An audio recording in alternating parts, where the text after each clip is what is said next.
உடம்பு ரொம்ப ஃபுல்லாக எனக்கு எல்லாம் வலியாக இருந்ததால் என்னால் அயன் கடை நடத்த முடியல. அப்போ என்ன பண்ணேன், அந்த அயன் கடையை வந்து ஒருத்தவங்ககிட்ட ஹேண்ட் ஓவர் பண்ணிவிட்டு நம்ம ஒரு லீஸுக்கு போயிடலான்னு சொல்லிட்டு, உடம்பு எனக்கு பிரச்சனையாக இருக்கிறதால நான் வந்து ஹேண்ட் ஓவர் பண்ணிட்டு லீஸுக்கு போயிடலான்னு சொல்லிட்டு லீஸுக்கு வீடு தேடிட்டு இருக்கும்போது ஒரு புரோக்கர் அண்ணாக்கிட்ட நான் சொன்னேன், எதனா வீடு இருந்தால் சொல்லுங்கண்ணா அப்படின்னேன். அப்போ இவர் என்ன பண்ணார்னா, நந்தபாக்கத்தில் இருக்கிற வக்கீல் ராஜீவ்காந்தி அப்படின்ட்டு அவரோட வீடு போய் பார்த்தாரு. பார்த்துட்டு வாங்கம்மா அப்படின்னு சொல்லி என்னை கூப்பிட்டு போனார். போய் பார்த்தோம். வீடு எங்களுக்கு பிடிச்சிருந்துச்சு. அவரை ஓனர் கூப்பிட்டு பேசும்போது அவர் நாங்கள் வந்து சரி வீடு வந்து லீஸுக்கு தாமான்னு சொல்லி எங்ககிட்ட வந்து காசு கேட்டார். எவ்வளோன்னு கேட்டோம். 6 லட்ச ரூபா சொன்னார். நாங்களும் சரின்னு சொன்னோம். சரி அட்வான்ஸ் கொடுங்கன்னு கேட்டார். உடனே நாங்கள் 1 லட்ச ரூபா அட்வான்ஸ் அந்த இடத்துலையே அவங்க வீட்டுக்கு முன்னாடியே நின்று நாங்கள் 1 லட்ச ரூபா நானே, எங்கள் அம்மா, புரோக்கர் அண்ணன், நாங்கள் 4 பேர், அவர் ஹவுஸ் ஓனர், நாங்கள் 4 பேரும் அங்கே இருந்தோம். அப்புறம் 1 லட்ச ரூபா எங்ககிட்ட வாங்கினார்.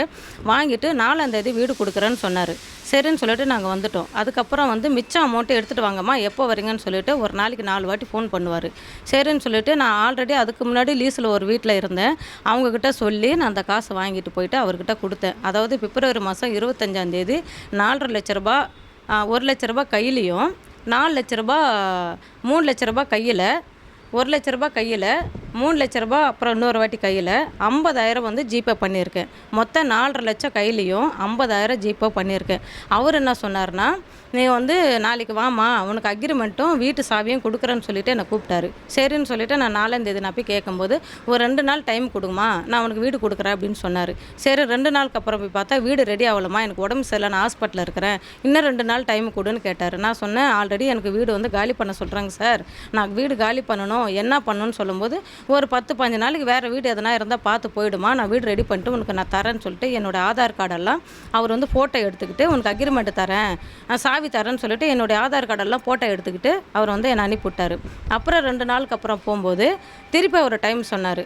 அப்புறம் என்ன சொன்னார்னா, நான் காசெல்லாம் செலவு பண்ணிட்டேன், நான் நீ கொடுத்த காசு வந்து கோயில் கட்டினேன், கோயில் மண்டபத்தில் போட்டேன், நான் கோயில் கட்டிட்டேன் அப்படின்னு சொல்லிட்டு அவர் செலவாயிடுச்சுமா உன் காசு, எனக்கு 3 வீடு காலியாக இருக்குது, அந்த வீடு வேணால் ஆள் யாருன்னா வந்தால் உனக்கு கொடுக்குறேன், காசு கொடுக்குறேன் அப்படின்னாரு. நான் சொன்னேன், சரிங்க சார், நீங்கள் வீடு கொடுக்குற மாதிரி இல்லை, என் காசு கொடுத்துருங்க, நான் வேறு வீடு பார்த்துட்டு போயிடுறேன் அப்படின்னு சொன்னேன்.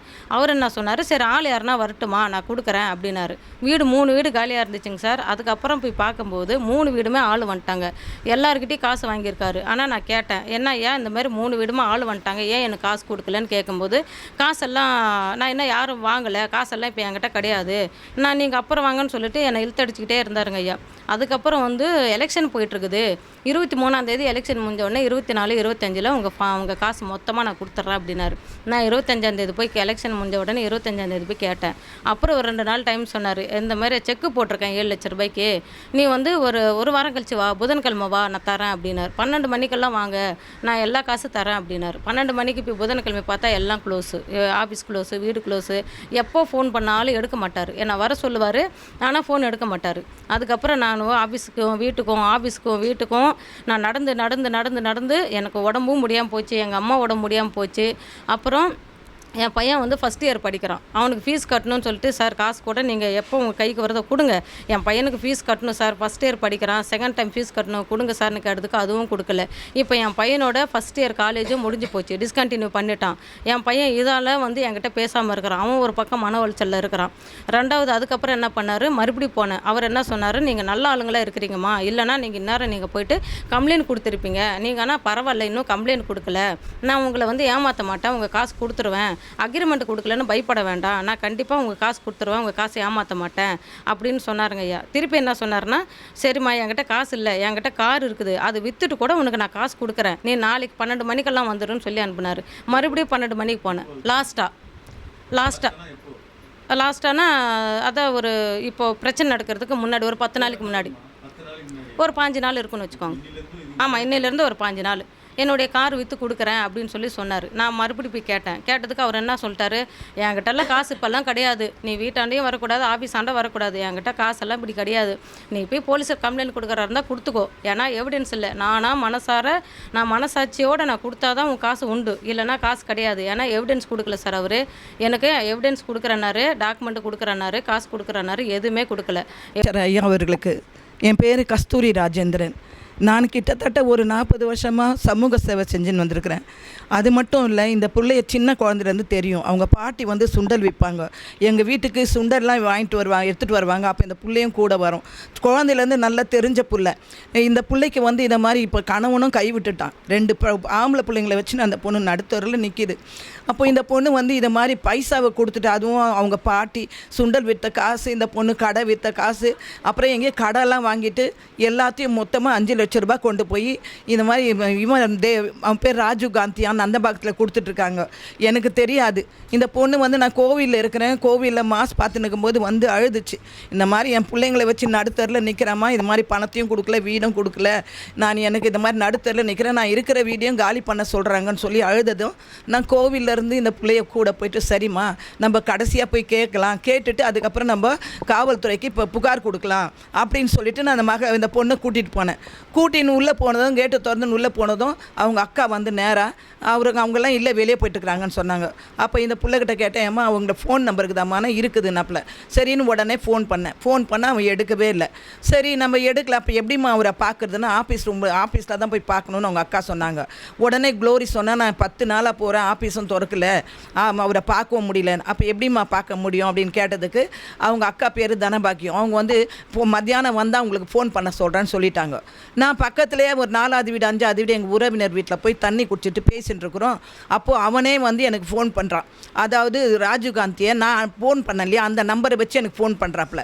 அப்போ ஃபோன் எடுத்ததும், நீங்கள் யார், க்ளோரிக்கு என்ன வேணும் நீங்கள் அப்படின்னு கேட்டாப்புல. அப்போ நான் சொன்னேன், எனக்கு உறவினர் போது அந்த பொண்ணு எனக்கு பொண்ணு மாதிரி சின்ன குழந்தைலேருந்து வளர்த்ததுனால நான் அவங்க உறவினர், தூரத்து உறவினர் தான்ப்பா, என்னப்பான்னு கேட்டேன். அப்போ நீங்கள் அவங்கக்கிட்ட ஃபோனை கொடுங்க அப்படின்னு கேட்டாப்புல. ஃபோனை வந்து அந்த பொண்ணுக்கிட்ட கொடுத்தா, யார் உங்க கூட வந்திருக்காங்களோ அவங்கக்கிட்டே பணத்தை வாங்கிக்கோ அப்படின்னு சொல்லியிருக்கிறாப்புல. நான் உடனே ஃபோனை வாங்கி நான் கேட்டேன், ஏன்ப்பா நீ 5 லட்ச ரூபா வாங்கி சாப்பிட்டுட்டு அதை நான் கொடுக்கணும்னு தலையெழுத்தாப்பான்னு கேட்டேன். அப்போ நீங்கள் வீட்டுக்கு வாங்க அப்படின்னு சொன்னாப்புல. நான் என்ன நினச்சேன், இந்த காசு விஷயத்தை பற்றி தான் இவங்க பேச போகிறாரு அப்படின்னு சொல்லிட்டு நம்பி நான், புரோக்கரு, இவன் க்ளோரி 3 பேரும் போனோம். உள்ளே கேட்டை திறந்து உள்ளே போனதும் அவன் நேராக விறுவிறுன்னு வந்து கேட்டை மூடிட்டு என் மார் மேலே அப்படியே கை வச்சு, ஐயா எனக்கு வந்து 70 வயசு ஆகுது ஐயா, நான் இது வரைக்கும் எல்லோரும் கையெடுத்து தான் கும்பிட்டுக்கிறாங்க, என்னை யாருமே கை வச்சதில்லை. மார் மேலே கையை வச்சு அவன் நீ யாருன்னு சொல்லிட்டு அப்படியே என்னை நெட்டி தள்ளினே போனான். நான் சொன்னேன், மரியாதை குறைவாக பேசாதேன்னு சொன்னேன். உடனே கன்னத்தில் ஆறன்னு அரைஞ்சிட்டான். அவங்க அக்கா, அவங்க அண்ணி 3 பேரும் சேர்ந்து என்னை அடித்ததில் நான் மயக்கமாகி விழுந்துட்டேன்யா. இந்த பொண்ணு வந்து அப்படியே நான் விழுந்திருந்தால் கல்லில் அடிபட்டிருக்குமா தலையில் எனக்கு தெரியாது. இந்த பொண்ணு தாங்கி பிடிச்சிருக்கிறான். நான் கீழே விழுந்ததில் கூட வந்து எட்டி முதுகில் வச்சிருக்கிறான் ஐயா. எனக்கு உண்மையாக மனசு கேட்கலையா, எனக்கு இவ்வளோ வயசாது, ஆனால் இன்னும் 2 எட்டு உச்சிருந்தா நான் செத்து போயிருப்பேயா. ஒரு நியாயம் கேட்க போனது. எனக்கு உண்மையாக அவங்கள பற்றி தெரியாது. அப்புறமா தான் விசாரித்தான். அவங்க சட்டவிரோதமான காரியங்கள் செய்வாங்க. இதை மாதிரி காசு அநியாயமாக இது பண்ணிவிட்டு கேட்க வரவங்கள துணியாக ஊற்றுட்டு கம்பத்தில் அடிப்பாங்க. அவங்க வந்து ஸ்நாக்ஸ் இதுக்கு செயின் திருட்டு, அப்புறமா வந்து ஆள் கடத்தல், இதுக்கு போதைப் பொருள் விற்கிறது, இந்த மாதிரி, அப்புறமா கட்ட பஞ்சாயத்து, அப்புறம் எங்கே நிலங்கள்லாம் வேக்கன்ட் இருக்குதோ அதெல்லாம் வந்து இவங்க ஆக்கிபேட் பண்ணுறது, இப்படியெல்லாம் இது பண்ணுறாங்க. அது கூட நாங்கள் ஸ்டேஷனுக்கு போன பிற்பாடு தான் தெரியுதுயா, இவங்க மேலே ஏகப்பட்ட இது வழக்கு நிலுவையில் இருக்குது. ஆனால் இது வரைக்கும் போலீஸு அவங்க மேலே எந்த வித நடவடிக்கையும் எடுக்கலையா. நான் அடிபட்டு மயங்கி விழுந்ததுனால ஃபோன் பண்ணி அந்த பொண்ணு எங்கள் வீட்டில் சொன்னதும் என் பிள்ளையும் என் வீட்டுக்காரு என் பேர பிள்ளைங்க வந்தாங்க என்னை ஹாஸ்பிட்டலுக்கு இட்டுன்னு போகிறதுக்கு. அப்புறமா யார் அடிச்சது அவனை கூப்பிடுங்க கேட்கலான்னு சொன்ன அவங்க அண்ணன் அதுக்குள்ளே அவனை எஸ்கேப் பண்ணிட்டுக்கிறாங்க. என்னை அப்படியே எட்டுன்னு வந்து ஹாஸ்பிட்டலில் அட்மிட் பண்ணிட்டு என் பிள்ளையும் பேர பிள்ளையும் போலீஸ் ஸ்டேஷனுக்கு போய் ரிப்போர்ட் கொடுத்தா அவங்க மேலே அவன் வழக்கு கொடுத்துக்கிறான் ஐயா. அடிப்பட்டவன் நான், ஆனால் என் மேலே வழக்கு கொடுத்துக்கிறான் ஐயா. நீங்கள் தயவுசெய்து பெண்களுக்கு பாதுகாப்பு கொடுக்குறேன்னு சொல்லியிருக்கிறீங்க. நீங்கள் என்ன ஒரு தாயாக நினச்சிக்கோங்க, உங்கள் தாயாக நினைங்க. ஒரு தாய்க்கு உங்கள் அம்மாவுக்கு இது மாதிரி ஒரு நேர்ந்தான் நீங்கள் பார்த்துட்ருப்பீங்களா? அதனால் எனக்கு நான் அடிப்பட்டதை பற்றி கூட கவலைப்படல. இயேசு கிறிஸ்துவை நேசிக்கிறவன் சிலுவையை சுமக்கணும்னு நான் சிலுவை சுமக்க தயாராக இருக்கிறேன். ஆனால் இந்த ஏழை பிள்ளைக்கு கிடைக்க வேண்டிய நீதி கிடைக்கணும். அவளுக்கு கிடைக்க வேண்டிய அந்த 5 லட்ச ரூபாயை தயவு செய்து எப்படியாவது மீட்டு கொடுங்க. உங்களால் மட்டும்தான் முடியும்.